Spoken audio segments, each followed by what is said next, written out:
Hi, hello, I'm back with another reaction video. Today I'm going to be reacting to rappers' most emotional interviews.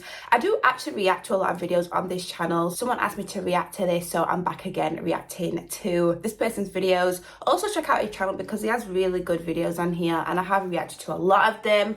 But before I jump into this, make sure you jump over to my Instagram, follow me so you're kept in a loop, so you know when I'm dropping new reaction videos and stuff like that. Let me know in the comments if you've seen some of these interviews. I'm not sure what interviews are in this video, but I'm gonna let you know which ones I've seen and stuff like that. But anyways, guys, thank you for watching and I'm gonna jump straight into it.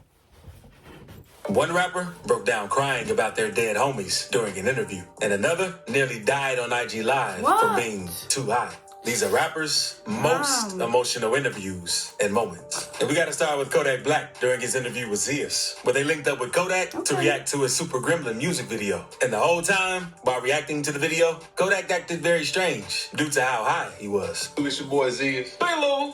Got my boy Yak in the building, man.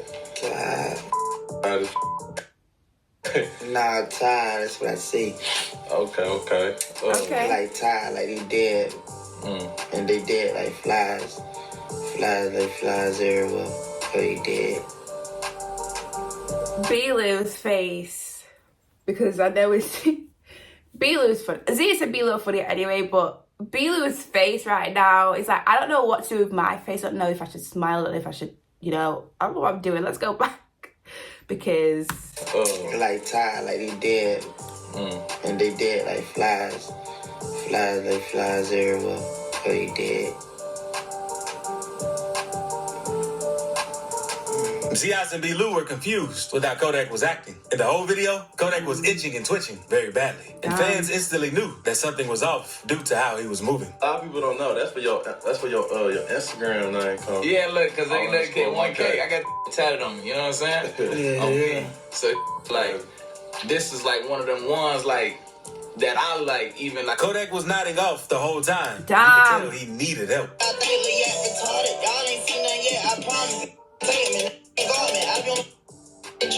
But things only got worse because a few months later, Kodak went live on Instagram. And the live was very disturbing and emotional because the whole time on live, Kodak kept nodding off and was basically almost dead due to how high he was off fentanyl.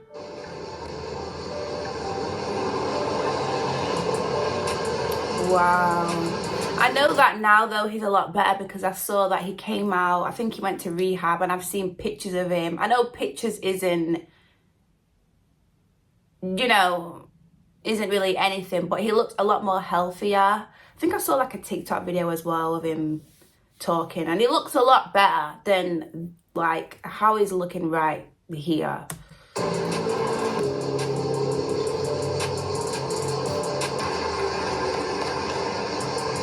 And later, in 2023, Kodak did the same again and went live, tweaking on Instagram Live. Well, when I look at it, I'm like, well, all of a sudden, now y'all want to put this in randoms.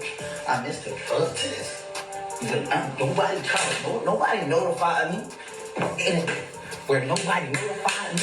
Nobody. Oh, was he sat? I thought he was stood. Nobody sent no emails or put no hazard alert. Like, he need to come, tell him come, and none of that. Many of the viewers were very worried about Kodak's health and said things like, they laced, bro, and why are they filming? And due to these lives, Kodak was arrested and forced to take a drug test. And he tested positive for fent in the system. But after being released on bond, he had an emotional breakdown on live after a fan told him to stay in jail so he could sober up. What kind of person are you? This one, you need to go back to jail and sober up, Yak, for real, man. Thankfully, this time, after getting out of jail, Kodak has sobered up and is in much better condition. But Kodak isn't the only rapper who had a huge drug problem because YoungBoy had fans worried about him as well in late 2023 after he was crying for help on Instagram because YB randomly posted a picture of his new tattoo on IG that says help. Then, not long after that, YoungBoy uploaded a picture of him and his cat on Instagram with the caption saying he's doing over 20 Xans a day and needs help. He then posted a few more pics with tons of pills in his mouth and him laying by pills looking dead. And it was pretty emotional because fans could instantly tell that YB was going through something and needed help. Now, let's move on to Chicago rapper FBG Butter because Butter is known for doing a lot of interviews telling the stories about the Chicago drill scene. And he recently broke down crying when talking about his sister K.I., saying how he'd rather her to be fighting for her life right now than be in a grave. Fighting for her life, gang. Yeah, I've actually seen this. I don't know where I saw this, but I think I reacted to it and it was just in a video like this, but yeah, it's sad. Yeah. Every day I wish, like, why the thing ain't come lock her up, gang? Like, why y'all ain't come lock this girl up, gang? Every day I be like, I read out in 2nd grade because I be taking care of Quando them phones, Shante. Like, I be, every day before I be on the phone, my little brother them phone, on 2 before I be talking to them phone. And then I be like, well, I wish this was my little sister I was talking to for on the phone. On 2nd grade, I wish this was Kyra. I wish I was laughing with my sister for. I wish I was sending my sister this money, gang. I wish I was sending my sister these pictures of me at these interviews on these platforms. I wish I was showing Kyra this shit. On 2, bro, that hurt my soul every day, every day, every day, every day. On 2 today. Like, and a lot of people don't understand that because a lot of time everybody think a lot of it be facade. A lot of people don't even go.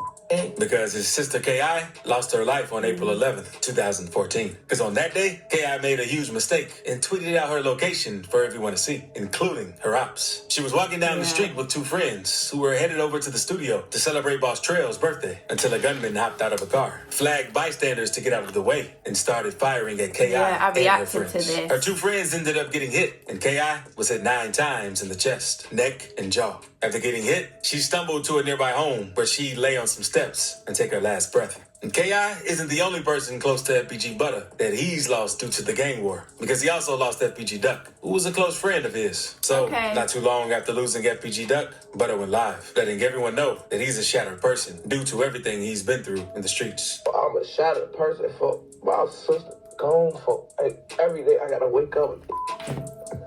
Every day I gotta wake up to this. Or like, y'all, a lot of y'all sit around, watch us, and y'all have y'all opinions of us, but y'all don't even understand the pain that we both through. She like, y'all don't even understand for my soul hurt. FBG Duck died after dropping a very disrespectful diss song in which he dissed a ton of dead O-Block members. Not even a full month after Duck dropped the diss, he was out shopping in the Gold Coast neighborhood, which is a wealthy and safe place in the city. But while they were walking down the street, 2 cars pulled up and 4 shooters hopped out and started sending shots at Duck. Duck got hit in the chest, groin, and neck, and unfortunately died later that day. As soon as the news broke, rumors started flying that dudes from O-Block were behind the hit, and all of Duck's ops were happy about his death. But 2 months later, one of the craziest deaths happened in the rap scene on November 6, 2020. Quando Rondo was hanging outside of a hookah lounge in Atlanta when Vine and his crew pulled up on him, and Vine started throwing hands. Seconds later, after Vine sparked a huge brawl, both sides started letting off shots, and Vine ended up getting hit by Quando's homie, Lil Dump. It was a tragic situation that shocked the whole rap scene. While this took place, Lil Durk was on IG Live the whole time. And after fans heard about the news, they rushed to Durk's live to let him know that Vine had just lost his life. At first, Durk was on live turning up, but after he saw the comments about Vine,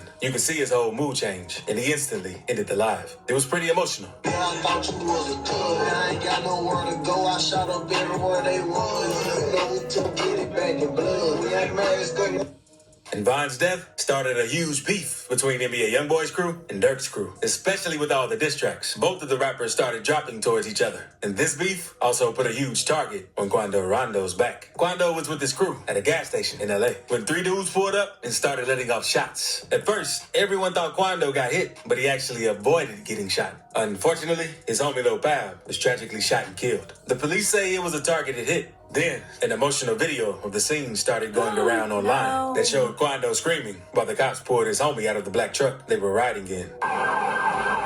Shots fired, a fight taken to the streets, and this chaotic scene, the ending of a shooting that started in Los Angeles, California. Sheriff's deputies pulling out a man who had been shot in an SUV. Savannah rapper Quando Rondo, a passenger in that. The clip is pretty emotional since Quando witnessed one of his day one homies lose their life right in front of his eyes. But Quando Rondo isn't the only rapper who lost a loved one right in front of their own eyes. Because the same happened with Quavo since he watched Takeoff lose his life. On November 1st, 2022, Quavo and Takeoff were shooting dice at the bowling alley in Houston when a fight broke out and someone started shooting. Unfortunately, Takeoff got hit, and he was tragically pronounced dead at the scene. TMZ leaked a 911 call where dispatchers were talking about what happened. Apparently, someone in the building next to the bowling alley called 911 and reported that they heard shots going off. In another video, you could hear Quavo on the phone with 911, asking them what they needed to do so they could save Takeoff. Hello? He's calling the ambulance. Calling the ambulance. What you need to do? Footage from the scene also shows Quavo standing over Takeoff, trying to save him if before he people, passes. do you know what it is? What I don't like? This is not this how there's a video and a picture and stuff like that, and people stood there videoing. I'm not here for the vibes. I always say, you know, when there's been like a car accident or something, and someone else is driving and there's a car accident over there, and someone's like videoing it and uploading it, like to show like cars have been crushed together. I just don't get that. You know, I don't get it. I don't understand. Like, I would never, if I was in this ever, if something ever happened in front of me, if someone got hurt, I wouldn't think, let me get my phone out and record it. I don't know. That's just how I feel. I don't know. Let me know in the comments. Do you feel the same? Because I don't like how I can, well, there's been 2 instances now on this video where someone's got took out of a car who was not alive, and I've seen it. It's on video. It was blurred, but still, it is there. And now I can see Quavo holding like, I don't like how I can see this. I just think it's just not right to be recording things like that. Have a little bit of, just think about what you're doing before you take your phone out and before you record. Maybe they might need some help, or even if this person is getting help and you can't do anything, let's not record it. I don't know, I just think like that. Let me know in the comments, how do you feel in the comments? Footage from the scene also shows Quavo standing over Takeoff, trying to save him before he passes. And Takeoff's death was a very emotional moment in the rap scene. At first, Quavo was silent about it, but decided to open up on the situation a year later. He let interviewers know that he's still processing the death of Takeoff, especially since it happened in front of his own eyes. Yeah. I was there, so at the same time, it could have been both of us gone. So I look at this as me being alive. I have to do this job and make sure everybody aware that losing my nephew, you could be in the same position. It's a tough thing knowing that we're separated and knowing I'm not gonna see him again on this earth, but it's cool. Offset also had words about Takeoff's death, since he's also a part of the Migos. Because before Takeoff's funeral, Offset made a post on Instagram saying, "The pain you left me with is unbearable. My heart is shattered, and I have so many things to say, but I can't find the words to say." Offset also gave a speech at Takeoff's funeral, which was a very emotional moment for rap, since fans never expected the Migos to end this way. Okay, take the originator. The originator of that quote. He changed the music.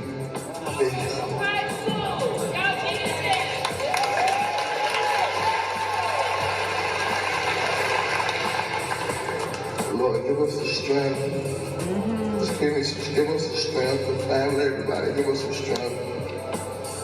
Now, let's move on to Lil Dump from the NBA camp, because he had a pretty disturbing and emotional moment during an interview with No Jumper, where he kept throwing up due to how many pills he was on. Whoa. Anything in particular stand out?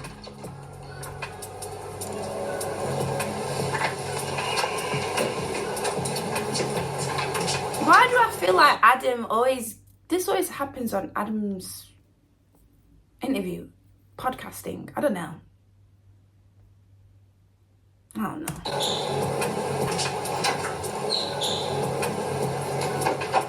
And fans in Adam 22 were concerned about Lil Dump's health after seeing this interview, since it clearly seems like he needs some help and is going through something. Because Lil Dump didn't even want to talk about why he puked on the interview. What just happened? Something deep in life that, I'd rather not talk about it, but I can talk to you about it personally as a person, you know what I'm saying? But some things deep in life. But I'm just talking about you puking, or like the fact that you're kind of drunk, right? No, I ain't drunk. I'm sober. You're sober? No alcohol. That's not what's in that cup. I just kind of assumed it was alcohol. What? Oh, okay. So what are you going through right now? There's some deep things. You trying to get clean? You trying to get clean? Get clean? Off of some other... Not long after this interview, Lil Dump was featured in another YouTube video where he tells a girl he does more drugs than she could ever imagine. Why are you standing like that? Stand up straight. You gotta be louder, like. I do more drugs than Me you too. could ever imagine. That's not okay. Yeah. Then, on April 23rd, 2024, Lil Dump was taken to the hospital for, unfortunately, taking the wrong drugs. And you can tell that Dump really needs help. Well, nasty, man. I'm letting meatloaf on top of that. I ain't lying. This is about the best food I got here so far. Yeah, I'm in this comfortable. So hopefully, Dump gets the help. How is he now? before Let it's me know too in the late, comments because if you Memphis know. rapper Big Scar couldn't get help before it was too late. Because Big Scar faced several traumatic experiences in his life, including being shot and suffering a serious car accident. And out of nowhere, on December 22nd, 2022, one of Scar's family members broke the news that Scar had accidentally overdosed on pills at his girlfriend's house. Many fans didn't know what Scar was going through, but after deeper research, they found emotional IG lives where you could tell that Scar was going through something from how he was acting. Yeah. I don't play, y'all.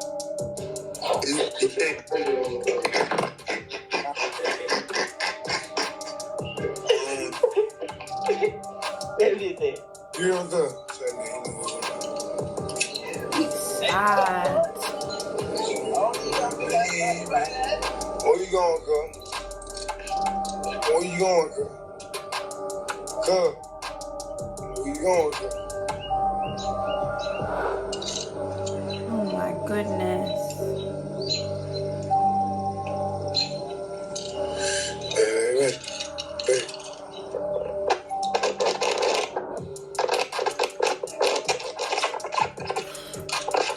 Now let's move on to Lil Tjay, because he shocked the rap game back in June 2022 when he got shot 7 times during a robbery in New Jersey. He was sitting in a car with 2 of his homies until someone walked up to the car and tried to rob him. Shots started going off and Tjay ended up getting hit. It didn't look like Tjay was going to make it out alive. He was unconscious for a long time and no one knew if he was going to wake back up. But 2 months after he went down, he eventually woke back up and hopped on IG to thank everyone for the support. Hey, what's going on, y'all? It's your boy Tjay, man. I'm just checking in with y'all. I just want to say thanks for the love, thanks for the support. I've been looking at the DMs, you know what I'm saying, the comments and everything else, and I feel love. You know what I'm saying? 7 shots, it was tough, you know. Most people don't survive it, but I'm here for a reason. And new music coming soon. We're gonna come back stronger than ever, man. Love y'all. Thankfully, Tjay survived getting hit 7 times. But let's talk about Juice WRLD now, because Juice WRLD was going crazy when he came into the rap game, and Juice was very open about his drug problem. Fans knew that Juice was on drugs, but not insanely bad, until Juice completely went to sleep during an interview due to how high he was. Describe that single and that track that we're playing right now.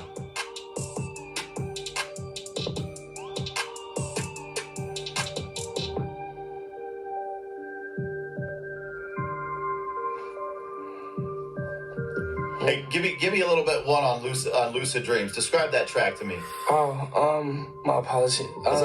Things only continued to get worse because on December 8th, 2019, Juice left LA to head home to Chicago. However, police had been tipped off that the private plane taking Juice and his crew to the airport was already bringing a lot of illegal items like weapons and drugs. So the police were waiting when the plane arrived and they jumped on board to do a search. Juice got freaked out by what they were going to find on him, so he swallowed a bunch of perks and hid them. And while the cops were searching, Juice ended up having a seizure. They suspected that it was due to an opioid overdose, which was correct. And Juice's death hit the rap scene hard. And it was a very emotional moment for a lot of rappers. Yeah. Boosie was pissed and blamed the pilot for Juice's death. Who told my people they had guns on the plane?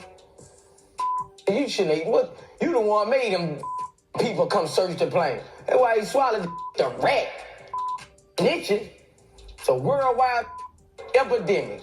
Snitch. Juice WRLD's manager, Lil Bibby, couldn't say much about Juice when DJ Vlad asked him about him. Instead, he just held back tears when talking about attending Juice's funeral. He said, man, I miss how stuff used to be, man, in the beginning. He said, you gotta start coming. But if you enjoyed this video, click the next video on your screen. Trust me, you'll enjoy it.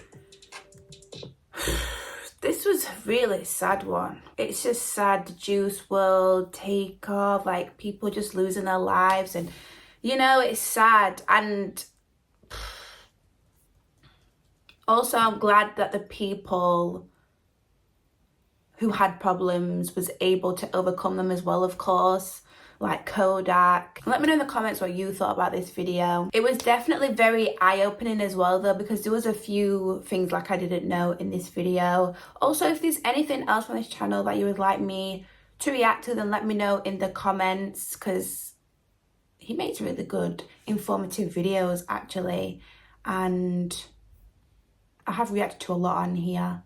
I think this is the most recent one, isn't it? Yeah, this is the most recent one. But anyways, guys, thank you so much for watching, and I will see you very, very soon in the next video. Bye.